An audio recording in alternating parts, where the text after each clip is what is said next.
No le importa si eres rico o pobre, famoso o anónimo, joven o anciano. Sus garras se han colocado sobre reyes y mendigos, sobre genios y analfabetos, sobre héroes y villanos por igual. La muerte no hace distinción de nadie. Nadie, absolutamente nadie, puede escapar de su sombría presencia. Desde las manos ásperas de un obrero o las delicadas manos de una reina, la sombra de la muerte siempre acecha. Todos en algún momento de nuestra vida hemos estado ante la tumba de un ser amado o de un amigo o conocido. Nadie de nosotros ha escapado de esa realidad. Pero son tantas las creencias e ideas que vuelan por nuestra mente respecto a la muerte que hace que tengamos más preguntas que respuestas. ¿Hay algo más allá de la muerte? ¿Será cierto que cuando alguien muere sale algo que se llama el alma? ¿Será verdad que podemos comunicarnos con los muertos? Aunque sabemos que la muerte es parte de este mundo, cada uno de nosotros le huimos. ¿Y por qué razón? Porque en lo más profundo de nuestro ser sentimos que no fuimos creados para el final, sino para vivir. Para los antiguos egipcios, la muerte no era el final, sino una pausa que abría una puerta hacia una nueva forma de existencia. Para ellos el alma iniciaba un viaje emocionante hacia el reino de los muertos. Pero para llegar a este lugar se necesitaba cumplir con una preparación muy rigurosa. Primero, las momias eran cuidadosamente preservadas, pues creían que el cuerpo era el recipiente terrenal del alma inmortal. Los ricos faraones y los nobles levantaban grandiosas tumbas que eran como verdaderos palacios debajo de la tierra, que estaban llenos de tesoros y ofrendas para la nueva vida que según ellos recibirían. En la cultura del hinduismo, que es complejo por sus variaciones, la muerte no es el final. Podríamos decir que la muerte no existe en el hinduismo. Ahora, ¿cómo así? Te explico un poco. La muerte es un paso del eterno ciclo de la vida. Mira lo que dicen estas dos citas de un texto sagrado hinduista que nos los explica de esta manera. Así como en este cuerpo, el alma encarnada pasa continuamente de la niñez a la juventud y luego a la vejez, de la misma manera, el alma pasa a otro cuerpo en el momento de la muerte. A la persona sensata no la confunde ese cambio. Así como una persona se pone ropa nueva y desecha la vieja, asimismo el alma acepta nuevos cuerpos materiales, desechando los viejos e inservibles.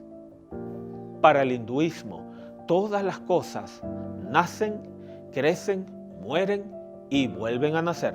Allí sale lo que se conoce como la reencarnación o el samsara. Es algo cíclico porque el alma es inmortal y el cuerpo es como una cárcel o un recipiente que al morir el cuerpo libera el alma para reencarnarse en otra vida. Ahora entra otro elemento, las buenas obras. El hinduismo enseña que si en vida haces buenas obras, cuando mueras, supuestamente, tu alma se libera del cuerpo y entonces podrás reencarnar en un mejor cuerpo humano, inclusive en un ser de luz. Pero si haces malas obras, puedes reencarnar en un animal o en una planta. A eso se le conoce como el karma. En las religiones orientales nos encontramos similitudes donde nuevamente se repite la idea que el alma es liberada y que pasa a una nueva etapa. El budismo enseña la reencarnación, que es un ciclo de nacimiento, muerte y renacimiento. Este ciclo continúa hasta que uno alcance el nirvana, que es un estado de liberación y despertar. El taoísmo, por su parte, enseña que la muerte no es más que un paso más de la vida que hace que el alma busque la inmortalidad espiritual. Y ahora, ¿qué de los mayas, de los incas, aztecas y yanomamis? Estas culturas indígenas. Para los incas, la muerte no significaba la desaparición absoluta del ser, sino más bien un viaje hacia la otra vida. Creían que el difunto se convertiría en parte de un nuevo Ailut en el mundo de los huacas, de los espíritus. Los mayas, por su parte, veían la muerte como algo necesario a la vida. Creían que la vida y la muerte eran generadas por fuerzas sagradas. La tribu amazónica de los Yanomamis también tienen la creencia sobre la muerte. Para ellos no era un fin absoluto, sino una transición hacia otro estado de existencia. Creían en la existencia de espíritus y en la comunicación con los antepasados fallecidos. Por otro lado, los aztecas veían la muerte como una oportunidad para la renovación y el renacimiento. Creían en la vida después de la muerte y en la posibilidad de alcanzar diferentes niveles en el más allá. Ahora vayamos con Platón, uno de los filósofos más influyentes de la antigüedad, que enseñó que el cuerpo pertenece a este mundo imperfecto que vemos, y por otro lado dijo que el alma pertenece al mundo o un lugar llamado las ideas perfectas, donde están todas las cosas puras. En otras palabras, Platón enseñó que el ser humano tiene un alma inmortal, la cual se ve obligada a vivir en un cuerpo que se vuelve como una cárcel para el alma, y que al momento de morir, el cuerpo, esa alma sale libre a ese mundo de perfección. Es lo que se conoce como el dualismo de Platón. Es esta enseñanza griega la que más ha influenciado al mundo. De aquí salió la idea que hoy muchos creen y defienden sobre que el ser humano tiene dentro de su cuerpo una entidad llamada alma inmortal. Esto es lo que significa el dualismo de la filosofía griega de Platón, la enseñanza de que el ser humano está compuesto por dos elementos fundamentales diferentes, el alma y el cuerpo. Es de este pensamiento que hoy muchos piensan que cuando una persona muere, algo sale del cuerpo y se va a un mejor lugar. Tener esa idea y ese concepto nos va a llevar a otras cosas, como por ejemplo, que si es correcto y posible comunicarnos con los muertos, porque en realidad, según esta enseñanza, el muerto no ha muerto realmente. Tú y yo vivimos en una sociedad donde constantemente se nos enseña esta idea tan antigua. Por darte unos breves ejemplos, un neurocirujano llamado Eben Alexander describió en su libro titulado La prueba del cielo, donde describe que cuando él estuvo en coma en el hospital, producto de una meningitis, viajó a un lugar que él describe como el cielo. Él relata haber visto y sentido cosas inexplicables, que en ese lugar lleno de nubes y seres luminosos fue guiado por una presencia femenina hacia un mensaje de amor incondicional. Él llegó a la conclusión, partiendo de su experiencia, que la muerte es solo una transición. Otro libro del psiquiatra Brian Weiss, titulado Muchas vidas, muchos maestros, enseña, basado en sus experiencias y la de algunos de sus pacientes, que es cierto lo de la inmortalidad del alma.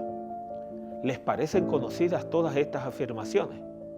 No es lo mismo de lo que piensan todas las diferentes culturas antiguas que hemos mencionado. ¿Y qué decir de la gran película taquillera de Disney, Coco? La enseñanza o el mensaje en sí no es de la familia y del amor, no. La enseñanza es que es posible la comunicación entre los vivos y los muertos, que el muerto no está realmente muerto. Lo más increíble de esto es que estas ideas también por siglos han llegado a varios sectores religiosos, entre esos el cristianismo. Hay muchos cristianos que piensan y creen como Platón y como las otras culturas. Muchos cristianos creen y enseñan que el ser humano, cuando muere, libera el alma, que es un alma inmortal, la cual se va a un mejor o peor lugar.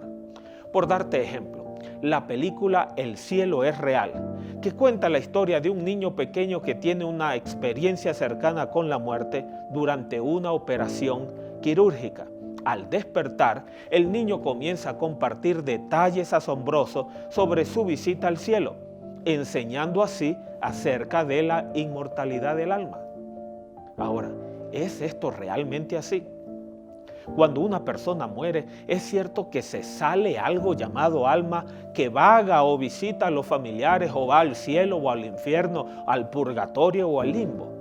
¿Qué tiene que decirnos la Biblia al respecto? ¿Será que sin saberlo podemos estar creyendo en ideas y conceptos sobre la muerte que en realidad no son así? Te invito a que podamos ir a la Biblia y podamos ver lo que nos dice acerca de esto realmente. ¿Qué es la muerte y qué es lo que pasa cuando alguien muere? Para iniciar, debemos de comenzar desde el principio, desde el origen, donde vemos quién es el creador y el dador de la vida. En Hechos 17:25 dice, y no es servido por manos de hombre, como si se necesitara de algo, pues Él es quien da a todos vida y aliento y todas las cosas. El apóstol Pablo declara que Dios mismo es quien da vida y aliento a todos los seres humanos. Dios no necesita de nadie, sino que Él es sustentador y proveedor de la vida. De igual manera, Job 33:4 dice, el Espíritu de Dios me hizo y el aliento del Omnipotente me dio vida. Entonces, en estos dos versos vemos que Dios es el dador de la vida de todo lo que existe. Pero no solamente la Biblia como el dador de la Biblia muestra a Dios, sino que lo presenta creando al ser humano. Y la forma en que lo creó es lo que nos ayudará a entender el tema de la muerte. Génesis 2, capítulo 7. Entonces Jehová Dios formó al hombre del polvo de la tierra y sopló en su nariz aliento de vida, y fue el hombre un alma viviente. Es importante notar que la Biblia no habla que Dios insertó un alma inmortal al hombre en el momento de la creación.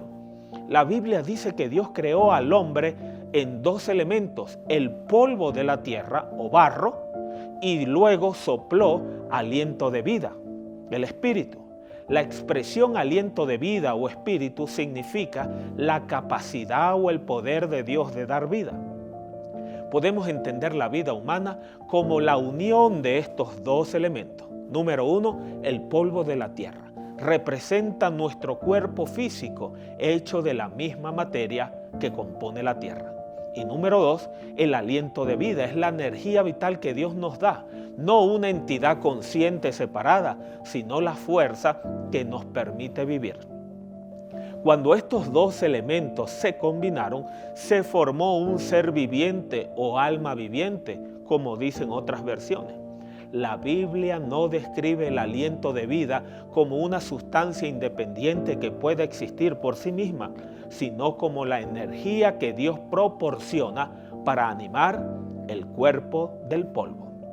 Usted por ningún lado de la Biblia encontrará un texto, ni uno solo, donde diga que Dios en el momento de crear al hombre le colocó un alma inmortal al cuerpo del hombre. Eso nunca lo encontrará. La frase un alma viviente, un ser viviente o una persona viviente significa que la suma del polvo de la tierra más el aliento de vida que Dios sopló en el hombre dio como resultado un ser viviente, un alma viviente al ser humano en su totalidad. Por ejemplo, te voy a mostrar tres versiones del mismo texto de Génesis 2:7 y veremos alma viviente que es igual a ser viviente. Veamos lo que dice la versión Reina Valera antigua. Formó pues Jehová Dios al hombre del polvo de la tierra y alentó en su nariz soplo de vida, y fue el hombre un alma viviente. Ahora, lo que dice la Reina Valera 1960. Entonces Jehová Dios formó al hombre del polvo de la tierra y sopló en su nariz aliento de vida, y fue el hombre un ser viviente. Por último, veamos la versión nueva, versión internacional. Y dice, y Dios el Señor formó al ser humano del polvo del suelo. Entonces sopló en su nariz aliento de vida y el hombre se convirtió en un ser viviente. Entonces la Biblia cuando habla de alma viviente es lo mismo que ser viviente. No significa una entidad que es transparente y anda presa en tu cuerpo y vuela por allí cuando mueras. No, eso no es así. Veamos otra evidencia bíblica. En Hechos capítulo 27 se narra del viaje de Pablo como prisionero rumbo a Roma. Específicamente, allí se describe el naufragio que sufrieron cerca de Malta y allí en el verso 37 se menciona cuántas personas iban en la embarcación. La versión Reina Valera antigua lo coloca de esta manera, Hechos 2:37, y era el total de los que estábamos en la nave 276 almas. Pero en otras versiones usted lo conseguirá como personas.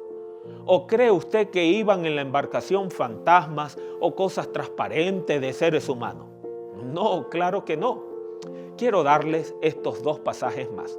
Ezequiel 18:4.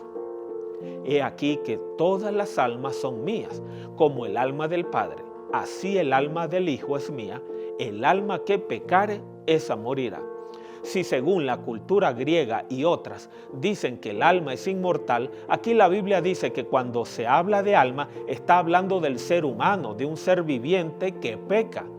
Miremos el mismo libro de Ezequiel en el capítulo 18, el verso 20, donde dice, el alma que pecare, esa morirá. Reforzando la idea que alma es sinónimo de persona y no una entidad espiritual separada.